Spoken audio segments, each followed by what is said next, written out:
People say blood is thicker than water, but they forget greed is a highly corrosive acid. I spent 10 years carrying a dying empire, only to be shoved aside by my brother for one ridiculous reason: my gender. He thought he held all the winning cards. He had no idea I rigged the game long before he even sat down at the table. This is the true price of absolute arrogance. Hello to the wonderful audience of Maya Revenge Stories. I want to thank you sincerely for your continuous support over the years. Unfortunately, YouTube has recently demonetized our channel, leaving us without the budget to keep operating, which means we will soon have no choice but to stop publishing new videos here. If you enjoy today's story, please consider supporting us by joining the Maya Revenge Stories Patreon, where you can listen to exclusive true stories that are longer, feature incredibly detailed situations we cannot share on YouTube, and are brought to life by multiple emotional voice actors. You can join by scanning the QR code on your screen or by clicking the Patreon link in the description or the pinned comment of this video. Now, let us dive into today's story. My name is Elisa Walsh, and this is exactly how my brother's downfall began. The air inside my late father's Seattle office was thick, heavy with the lingering scent of aged leather, stale coffee, and the quiet grief of a house that had just lost its master. Outside, the gray sky poured relentless rain against the floor-to-ceiling windows, blurring the city skyline.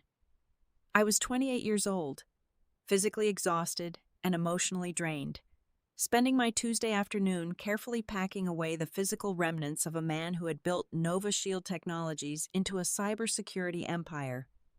I was meticulously folding his favorite trench coat into a cardboard box when the heavy oak doors violently swung open. Derek did not knock. He never did. My older brother carried the obnoxious scent of expensive Miami nightclubs and an entirely unearned sense of authority. He marched into the dimly lit room with the aggressive strut of a conquering king, a stark contrast to the fact that he had been conveniently absent for the last 4 years while our father was slowly dying. Without offering a single word of greeting or condolence, Derek slammed a thick stack of legally bound papers onto the pristine glass surface of the desk. The sharp, cracking sound echoed sharply in the quiet room, breaking the solemn atmosphere. I slowly lowered the tape dispenser, letting my eyes drop to the document. The bold letters at the top made his intentions crystal clear. It was a formal relinquishment of assets, a legally binding surrender of every single share I held in the company. "Sign it, Elisa," he commanded, his voice dripping with that unbearable, condescending superiority he always wore like a tailored suit. I slowly looked up, keeping my facial muscles completely relaxed and my expression entirely blank. What exactly am I looking at? Derek. "You are looking at reality," he scoffed, pacing the length of the room with a frantic, restless energy. He rubbed his hands together, his golden tan looking ridiculous against the dreary Seattle backdrop. "Let us not kid ourselves here. The tech industry is a brutal shark tank. The board of directors and our Silicon Valley investors are vicious. They are never going to take orders from a woman, especially not a young, emotional girl who just spent the last few years playing nurse.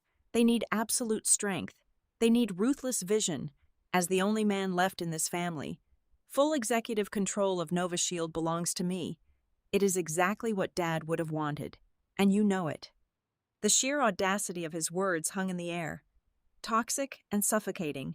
He was standing there, demanding the keys to an empire I had practically run from the shadows, all while he was off squandering his massive trust fund on yachts and sports cars.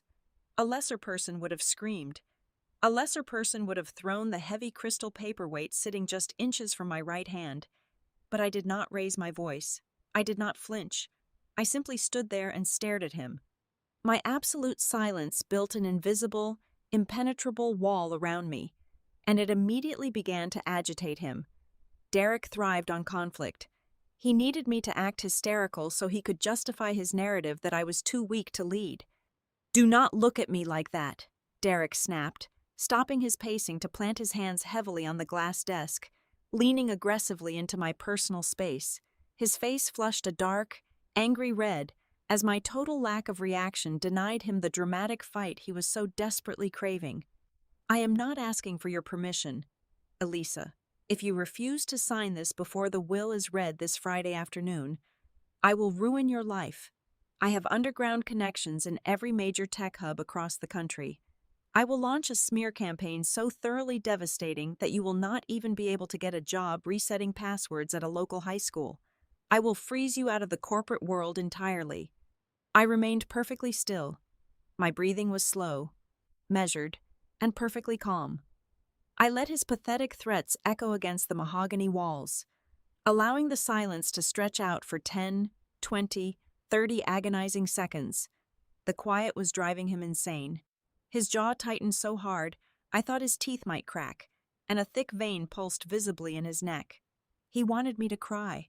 He wanted me to beg for a lower position.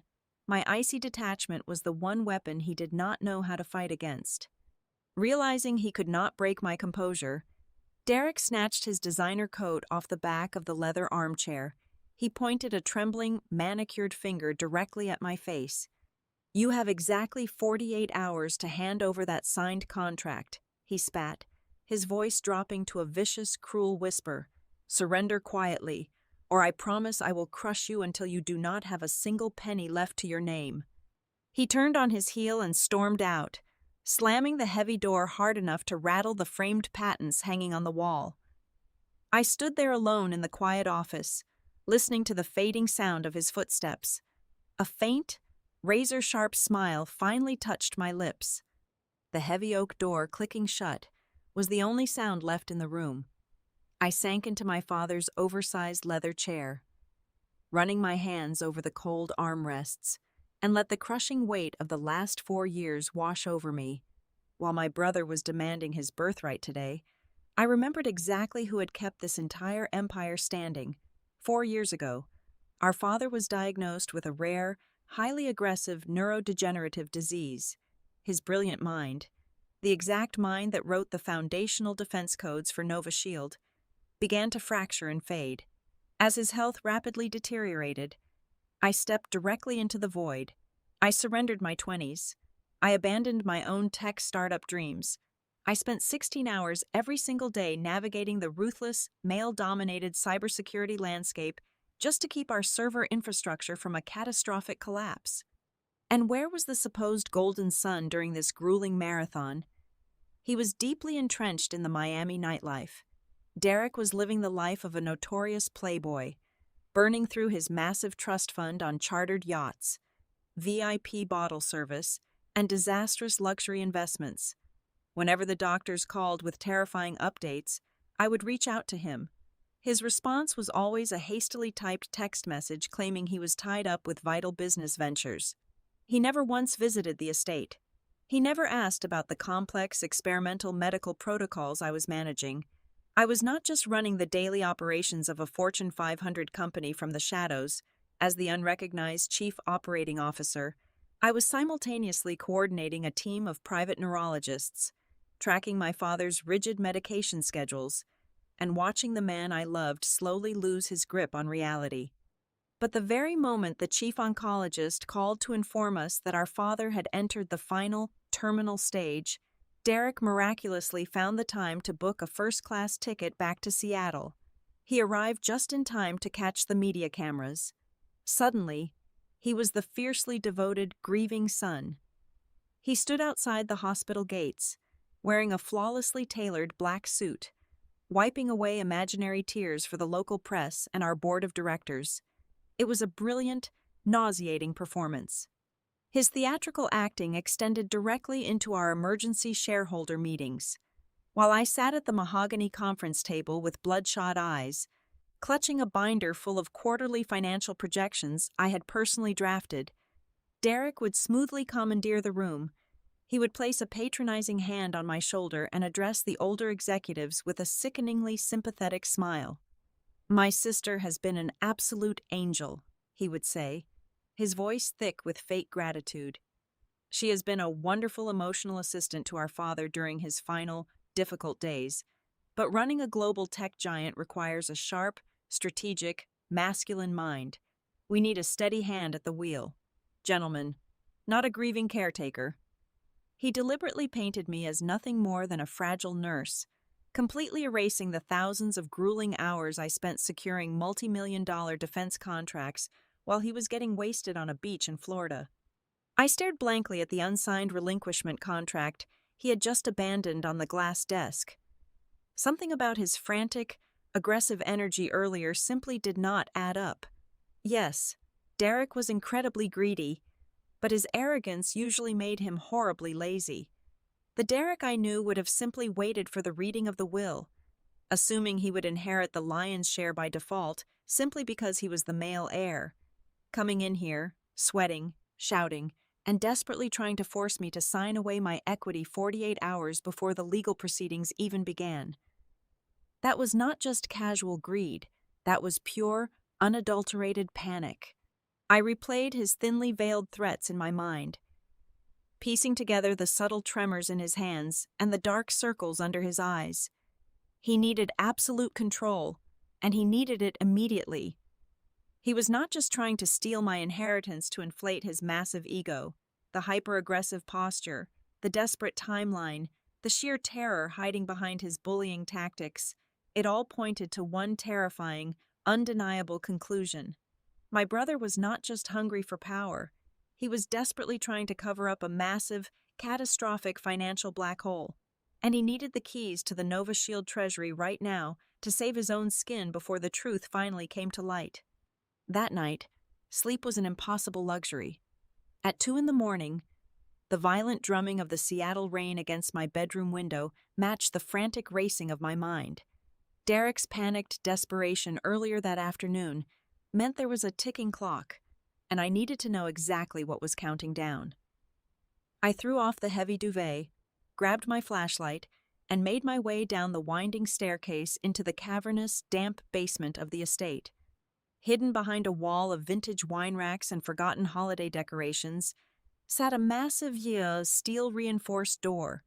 Most people thought it was just a climate-controlled storage unit, but my father and I knew it was something else entirely. I unlocked the heavy deadbolts and stepped into the freezing, windowless room. In the far corner, covered by a thick canvas tarp, was a relic from the early days of Nova Shield. It was a massive, physical, air-gapped server. It was completely disconnected from the outside world, entirely invisible to any wireless network, and Derek did not even know it existed. I pulled off the tarp, dust motes dancing in the beam of my flashlight, and hit the heavy power switch. The machine roared to life with a deafening mechanical hum, the cooling fans spinning up like a jet engine. I pulled up a cold metal folding chair and began typing rapid commands into the dusty mechanical keyboard. The emerald green text reflected in my tired eyes as I bypassed the standard operating system. I was looking for a ghost in the machine, something my father would have buried deep. After 45 minutes of digging through endless directories, I found it. It was an encrypted hard drive partition perfectly camouflaged as corrupted system cache data. I initiated the manual override sequence. The screen instantly went black, followed by a glaring red prompt demanding a dual biometric retinal scan. My breath hitched in my throat. Years ago, long before his mind began to betray him, my father had installed a customized optical scanner wired directly into this specific terminal. He registered only 2 genetic profiles, his and mine. I leaned forward, pressing my right eye against the cold, rubber cup of the scanning peripheral. A harsh blue laser swept across my pupil. A mechanical chime echoed in the damp room, and the screen flashed a brilliant white. Access granted. A massive directory materialized on the desktop. The file was titled The Icarus Protocol. My heart hammered against my ribs as I opened the master folder. It was a staggering collection of intercepted emails, encrypted bank transfers, and surveillance logs. My father had not been resting during his brief windows of clarity over the last 2 years. He had been quietly, ruthlessly investigating his own son. I started opening the documents, and the horrifying truth of Derek's sudden power grab finally spilled out into the open. Derek was not just a lazy, entitled parasite. He was an active economic traitor. Staring back at me were digitally signed contracts and encrypted messages proving my brother was in the final stages of committing corporate espionage. He had struck a backdoor deal to sell the absolute core source code of NovaShield's flagship cybersecurity software to a ruthless rival tech conglomerate based in Europe. He was planning to hand over military-grade encryption algorithms for a staggering payday, effectively destroying our company from the inside out. But the horror did not stop there. The deeper I dug into the financial ledgers, the worse it got. Derek had not just drained his trust fund in Miami, he had developed a catastrophic gambling addiction and managed to rack up debts totaling over $12 million. To keep his kneecaps intact, he had taken out massive, high-interest loans from a violent, underground syndicate operating out of South Florida. The collateral he used to secure those millions of dollars was the very thing he demanded from me earlier that afternoon. He had legally pledged his guaranteed future inheritance, his controlling shares of NovaShield, to the cartel. If Derek did not take absolute control of the company by the end of the week, the syndicate would not just ruin his credit score, they would end his life. My hands were shaking violently as I clicked on the very last file in the directory. It was a high-definition video recording. The screen flickered, and suddenly, my father was sitting right there, looking straight into the camera. He looked slightly younger, his eyes still sharp and focused. Recorded during one of his rare, lucid days before the disease completely consumed him. Elisa. His deep, familiar voice filled the freezing basement, breaking my heart all over again. If you are watching this, it means I am gone, and your brother has finally made his move. I am so deeply sorry I did not have the strength to stop him myself. I wanted to believe he could change, but I know about the European deal. I know about the Miami syndicate. Derek has built a house of cards on top of a landmine. My father leaned closer to the camera lens, his expression hardening into the fierce, brilliant executive I had idolized my entire life. I could not let him destroy everything we built. Elisa, I have embedded a dead man's switch deep inside the central NovaShield mainframe. It is a completely autonomous, untraceable protocol. Once activated, it will simultaneously freeze every single corporate asset, lock Derek out of all global servers, and automatically transmit his entire trail of treason directly to the federal authorities. But I could not trigger it myself. The board would have fought a sick man's final command. So, I have tied the master activation key exclusively to your administrative credentials. You hold the trigger, my brilliant girl. Do what needs to be done. The video faded to black. I sat alone in the freezing basement, the humming of the server vibrating through the concrete floor. The tears in my eyes dried up, replaced by a cold, searing clarity. Derek thought I was just a frightened little girl sitting on a throne that belonged to him. He had absolutely no idea that our father had just handed me a loaded gun. By 8 o'clock the next morning, Derek made his next move. I was sitting at the kitchen island, nursing a mug of black coffee, when my phone buzzed with an automated alert. My corporate credit cards had been suspended. A moment later, my secure tablet flashed a fatal error message, indicating my executive email access had been permanently revoked. Derek was using his temporary emergency authority as a board member to financially and digitally suffocate me. Less than an hour later, the front doorbell rang. I opened it to find Derek standing on my porch, looking obscenely triumphant.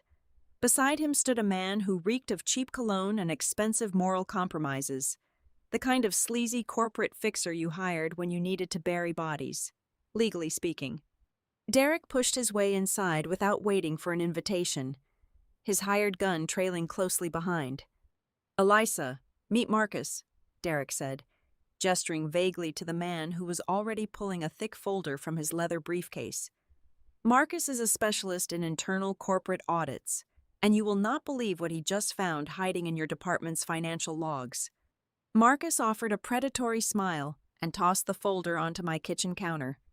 "It appears there have been some severe irregularities," the lawyer drawled, his voice thick with fake sympathy. "Millions of dollars funneled from the research and development budget into offshore accounts perfectly matching your travel itinerary from last year. It looks exactly like gross embezzlement. Miss Walsh, it was a complete fabrication, a clumsy but legally terrifying forgery. Derek was threatening to frame me for stealing from the very company I had bled to save. If those documents went to the authorities before I could prove them false, I would be tied up in federal court for years. Knowing I was sitting on a digital nuclear bomb, I realized this was the exact moment to put on the performance of a lifetime. The art of the perfect poker face is not about showing zero emotion. It is about showing your opponent exactly the emotion they are desperately hoping to see. I let my shoulders collapse. I forced my breathing to become shallow and ragged. I looked down at the forged documents, allowing my hands to tremble violently, and pushed tears into my eyes. When I looked back up at Derek, I made sure my face was a mask of utter defeat and pathetic panic. "You cannot do this, Derek," I whispered, letting my voice crack perfectly in the middle of the sentence. "I gave everything to Dad. I gave everything to this company. You cannot just erase me and throw me in prison." The sheer delight that washed over Derek's face was almost sickening to witness. His chest puffed out, his ego inflating to grotesque proportions as he drank in my fake despair. He threw his head back and let out a sharp, mocking laugh, utterly intoxicated by the feeling of absolute domination. This was the exact dynamic he had always wanted, the strong, commanding older brother putting the weak, emotional little sister in her place. "I can do whatever I want." "Elisa," Derek sneered, stepping dangerously close to me. "I told you yesterday you were out of your league. You should have just signed the papers gracefully. Now, you are going to sign them, and you are going to walk away with nothing, or Marcus here makes a single phone call to the federal authorities." I let a single tear roll down my cheek, raising my shaking hands in a gesture of total surrender. "Please," I begged, making myself sound as small and broken as humanly possible. "Just give me 24 hours. Let me find a small-time lawyer to look over the relinquishment contract. I just want to make sure I'm not going to be held liable for any of Dad's leftover medical debt. Please, Derek, one day." Derek looked at Marcus, who gave a slow, arrogant nod. My brother turned back to me, smiling like a benevolent king sparing a peasant. "Fine," Derek spat. "You have 24 hours to find some strip mall attorney to hold your hand. We will see you at the will reading on Friday. Bring a pen." He turned and marched out the front door, his fixer right on his heels.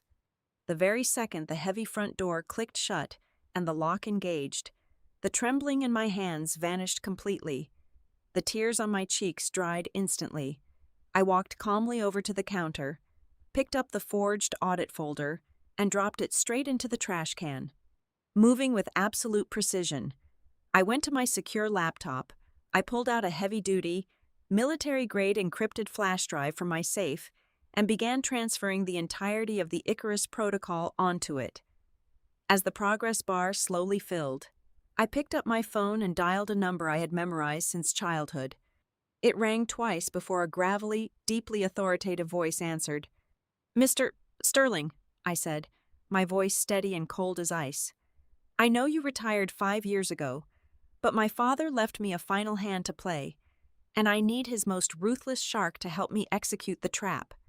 Friday afternoon arrived with the kind of crisp, brilliant sunlight that felt almost out of place for Seattle. The reading of the will took place inside a sprawling, glass-walled conference room on the 40th floor of the city's most elite corporate law firm. The panoramic view of the skyline was breathtaking, but the atmosphere inside the room was thick with a toxic, suffocating anticipation. I sat quietly near the head of the massive obsidian table, wearing a tailored charcoal suit, my hands folded perfectly in my lap. To my right sat Mr. Sterling. The legendary attorney had traded his retirement fishing gear for a razor-sharp navy pinstripe suit. He looked like an apex predator who had just been woken from a long slumber, completely relaxed but radiating a quiet, lethal danger. The heavy glass doors swung open, and Derek made his grand entrance. He did not just walk into the room, he paraded into it. He was dressed in a flamboyant silk suit, radiating the arrogant energy of a newly crowned king stepping up to claim his throne. He had brought his sleazy corporate fixer, Marcus, who trailed behind him carrying the fake audit documents like a loaded weapon. Derek immediately walked over to the corner bar cart, poured himself a glass of vintage champagne, and took a long, celebratory sip. He strolled over to the table, completely ignoring Mr. Sterling, and locked his eyes on me. He offered a smile so deeply dripping with condescension and venom that it belonged on a movie villain. He was absolutely convinced that my pitiful performance yesterday meant I had accepted my total defeat. The chief executor, a nervous, balding man in his late 60s, cleared his throat loudly to signal the beginning of the legal proceedings. He adjusted his reading glasses, broke the heavy red wax seal on the manila envelope, and pulled out the thick, watermarked document. Derek leaned aggressively forward in his leather chair. He placed his champagne flute on the table and began tapping his manicured fingers against the polished stone surface in a rapid, greedy rhythm. He was so intensely focused on the executor's mouth, so desperate to hear the confirmation of his absolute power, that he completely missed the icy, knowing smirk forming on Mr. Sterling's face right next to me. The executor began reading the standard legal preamble, his voice droning on about a sound mind and body, the revocation of all prior testaments, and the settling of minor debts. Derek rolled his eyes, silently urging the man to skip to the main event. Finally, the executor turned to the third page. He swallowed hard, his eyes scanning the paragraphs, and a visible bead of sweat formed on his forehead. The poor man looked up, darting a terrified glance at Derek, before looking back down at the parchment. Regarding the primary distribution of assets, the executor read, his voice suddenly shaking slightly, the entirety of the estate, including the primary residence in Seattle, the overseas vacation properties, all liquid financial holdings, and the 100% controlling equity stake in Nova Shield Technologies, is hereby bequeathed in its absolute entirety to my daughter, Elisa Walsh. The silence that instantly crashed down on the room was so heavy, it felt like the air pressure had violently dropped. The tapping of Derek's fingers stopped dead. His arrogant smile froze, twisting into a bizarre, grotesque mask of confusion. He blinked rapidly, looking at his lawyer, then back at the executor. "Excuse me," Derek snapped, his voice tight and breathless. "You read that incorrectly. Read it again.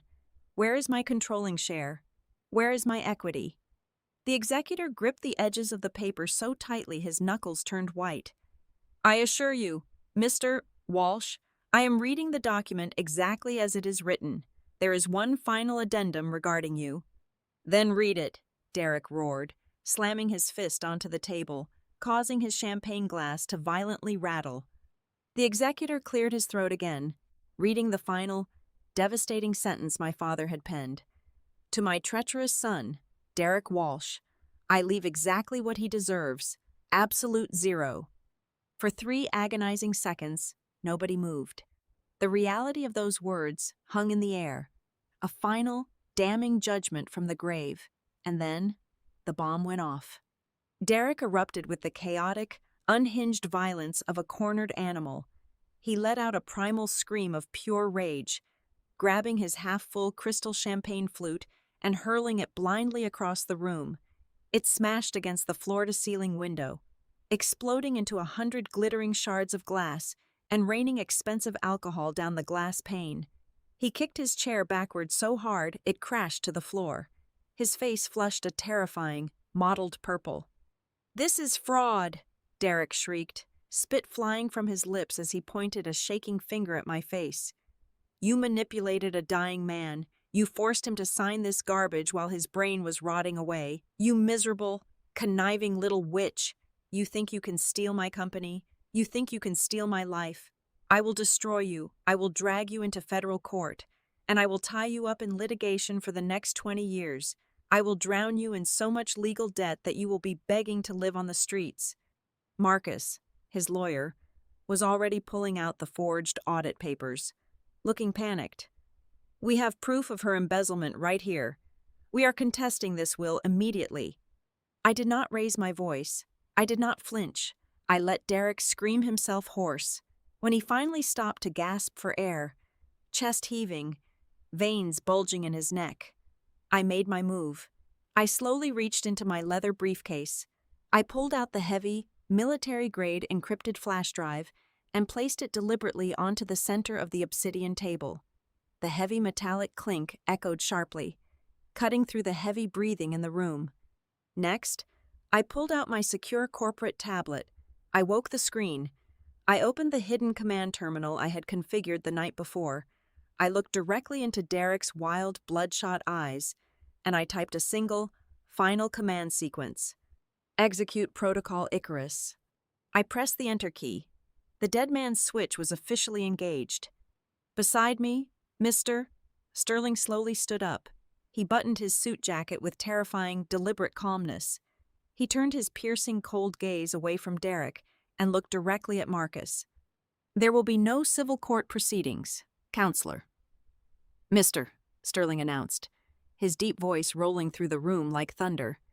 And you will want to put those forged audit documents away before you find yourself disbarred for manufacturing fraudulent evidence. You see, a lawsuit over inheritance requires a plaintiff who is not currently facing decades in federal prison. Derek froze. The color instantly began to drain from his face, leaving his skin a sickly, ashen gray. What are you talking about? He whispered, his voice trembling for the first time in his entire life. I am talking about the sale of military-grade encryption source code to unauthorized foreign entities, Mr. Sterling replied with surgical precision. I am talking about corporate espionage, massive wire fraud, and the pledging of stolen corporate assets to an illegal gambling syndicate operating out of South Florida. Your father knew everything, Derek, and he made sure his daughter had the means to end it. Exactly 5 minutes ago, that tablet transmitted every single decrypted file, email, bank transfer, and surveillance video directly to the Cybercrimes Division of the Federal Bureau of Investigation. Derek stumbled backward, his legs suddenly failing him. He hit the edge of the mahogany credenza, grasping it tightly just to keep himself from collapsing onto the carpet. His mouth opened and closed like a dying fish, but no sound came out. The absolute terror in his eyes was the most beautiful thing I had ever witnessed. He realized, in that singular, agonizing moment, that I had never been the prey. I had been holding the snare the entire time, and he had eagerly walked right into it. Marcus dropped his briefcase. The sleazy lawyer did not say a single word. He literally backed away from Derek, raising his hands in surrender, instantly abandoning his client to save himself from the catastrophic fallout. You cannot do this to me, Derek choked out, tears of genuine panic spilling down his cheeks. Elisa, please, I am your brother. I will be killed. The syndicate, they will kill me. You should have thought about that before you tried to sell our father's legacy to cover your gambling debts, I replied, my voice completely devoid of pity. You told me you were the only man for the job. You demanded the crown. Well, Derek, heavy as the head. Right on cue, the heavy glass doors of the conference room did not just swing open. They were aggressively shoved apart. But it was not a legal secretary bringing in lawsuit paperwork. It was a tactical entry team. 6 federal agents wearing dark suits and bulletproof vests stormed into the room, their expressions hardened and strictly professional. Derek Walsh, the lead agent barked, flashing a gold badge as his team rapidly fanned out across the room. You are under arrest for corporate espionage, wire fraud, and violations of the Economic Espionage Act. 2 agents grabbed Derek by the shoulders, spinning him around and slamming him face first against the heavy glass window he had just shattered his champagne glass against. Derek sobbed loudly, a pathetic, broken sound that echoed pitifully in the silence of the room. The loud metallic click of the cold steel handcuffs snapping shut around his wrists was the sweetest symphony I had ever heard. His face was pressed against the glass, pale as a corpse. Overlooking the city he thought he was about to rule. Instead, he was being dragged away in chains, utterly destroyed by the very sister he had so arrogantly underestimated. The king was dead, and he had built his own guillotine. 6 months after the explosive confrontation in the conference room, the landscape of the tech industry looked entirely different. The front pages of every major business publication were flooded with images of Derek Walsh being escorted out of a federal courthouse. He looked completely broken, a pale, trembling shadow of the arrogant man who had once demanded my total surrender. He was sentenced to 12 years in a federal penitentiary without the possibility of early parole. Worse than the prison sentence was the absolute terror he now lived in. The violent underground loan sharks he owed money to were relentless, and his legal assets were completely frozen. Every single one of his former friends, the shallow sycophants who used to drink his expensive liquor and stroke his massive ego, turned their backs on him the very second his bank accounts were drained. I did not waste a single minute celebrating his ruin. I had an empire to run. The moment the dust settled, I initiated a brutal but necessary purge within Nova Shield. I systematically removed every single corrupt shareholder and board member who had enabled Derek or shared his archaic, misogynistic views. Officially stepping into the light as the chief executive officer, I shifted the entire direction of the company. We launched a revolutionary next-generation network defense product line that my father and I had secretly designed years ago. Within the first 2 quarters, Nova Shield reached record-breaking revenue, completely dominating the global cybersecurity market. When massive corporate conglomerates came knocking with buyout offers worth hundreds of millions of dollars, I flatly refused them all. I kept the company independent, proving once and for all that careful execution and a sharp strategic vision will always outlast an inflated, delusional ego. But my greatest victory was not just corporate success. I took a significant portion of my personal profits and established an angel investment firm named after my late mother. We provide vital startup capital and aggressive legal protection exclusively for female founders in the tech industry, women who are constantly marginalized, underestimated, or pushed out of their own creations by men who think exactly like my brother. Today, I stood alone in the executive suite on the highest floor of the Nova Shield building. I looked out through the massive floor-to-ceiling glass windows, watching the city of Seattle bustling far below me. Bathed in the brilliant, golden light of the late afternoon sun, I smiled gently, feeling a profound sense of peace wash over me. I finally understood the ultimate truth. True power never belongs to the person who loudly proclaims himself the only man for the job. True power belongs entirely to the person who has the quiet, unbreakable courage to actually hold it. Thank you so much to everyone for listening to my story until the very end. I would absolutely love to know where in the world you are tuning in from today. So please let me know in the comments below. If you found my journey today inspiring or engaging, please consider helping us out by joining the Maya Revenge Stories Patreon. There, you can listen to our absolute best, most detailed exclusive true stories that we simply cannot publish on YouTube anymore. You can join us right now by scanning the QR code on your screen or by clicking the Patreon link located in the video description or the pinned comment. Thank you once again for your incredible support, and please take care of yourselves.